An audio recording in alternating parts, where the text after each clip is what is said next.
Hello, this is the video demonstration for the coursework one made for the Advanced Maths and Games AI module. As you can see, the program is already running and it generated a terrain map.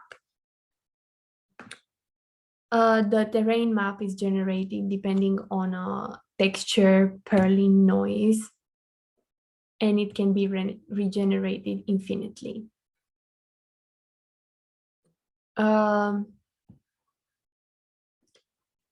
The segregation represents the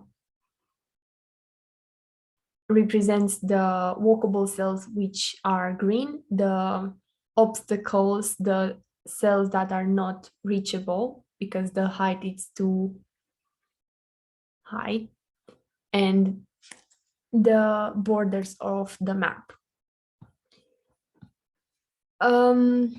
The area labels. The area labels are represented obviously by numbers, and these areas are created in order to create connectivity between them to ease to ease the pathfinding, with the purpose of easing the pathfinding, and also with the purpose of creating zones. As you can see, on the right hand side there is a zone, and on the left hand side there is another zone. Zones represent areas from the map that are not connected. At the beginning, the algorithm will create a graph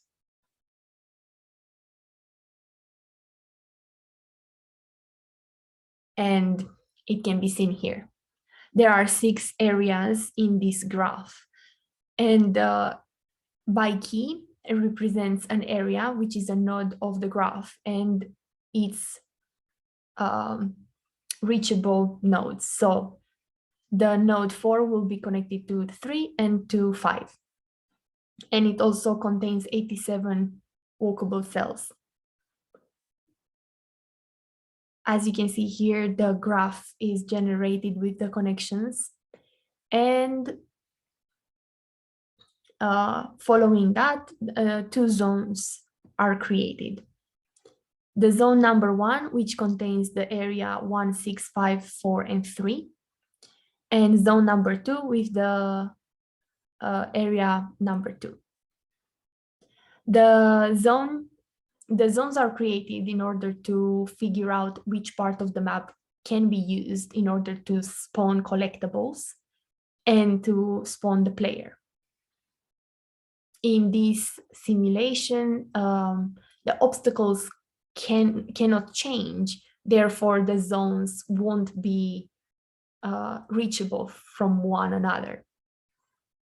The zones to be used is zone 1, this one, and it says that it has 710 walkable cells available. We can hide the area labels now, and we can see the available positions that have been generated in order to spawn collectibles. These positions can be respawned infinitely, and it represents the number of them is percentage of the available spaces. So the algorithm will take this number, for example, 20% of these 710 walkable positions, and will try to generate this amount of positions. Some of them will be generated, as you can see, and some of them won't be generated. So the number that the algorithm came with is not necessarily the final number of the collectibles positions available. So having the collectibles positions, now we can start clustering. Now we can start clustering. I'm gonna press a few times so the colors will be very distinctable. And now can be now it can be seen that the centroids were assigned, and we can go step by step into seeing when the clusters are done. When the centroids are not moving anymore, then the clusters have been assigned. Having the clusters, now we can spawn collectibles, and the collectibles are spawned depending on percentage of appearance. For example, garlic garlic is the most common one, and the gift is the least common one. That therefore there are two spawned. There are two spawned.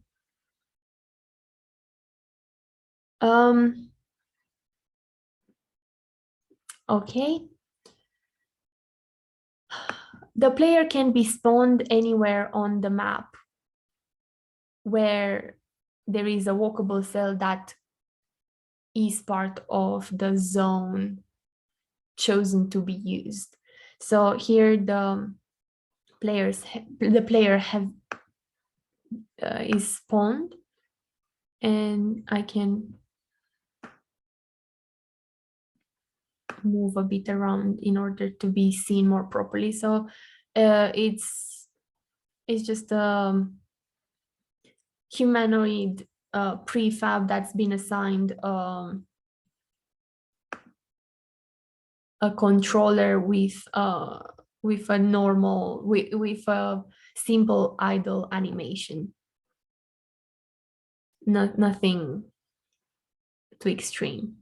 And also one of the collectibles can be picked in order to generate a destination. So for example, you can see, let me just hide the segregation. With lime green, it can be seen that one of the collectibles has been picked in order to have a destination. Now, pressing on Dijkstra, we can see the path, the shortest path towards that collectible. And on A star, again, we can see the shortest path. The path can be cleared and the destination can be changed. Also, the player can be respawned multiple times, and the algorithm will still work.